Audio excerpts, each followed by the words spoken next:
ડેડિયાપાડાના ધારાસભ્ય ચૈત્ર વસાવાનો પરિવાર હવે કાયદાકીય લડત માટે હાઈકોર્ટના શરણે પહોંચ્યો। વનકર્મી પર હુમલો કરવા અને ખંડણી વસૂલવાના ગંભીર કેસમાં દોષિત જાહેર થયેલા ચૈત્ર વસાવાના પત્ની શકુંતલા વસાવાએ હાઈકોર્ટમાં અરજી કરી હતી।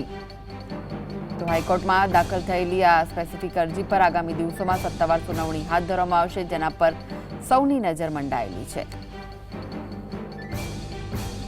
તો આ વિશે વધુ માહિતી માટે જોડાઈ ગયા છે સંવાદદાતા ધવલ। ધવલ, શું છે વધુ વિગતો આ મામલે?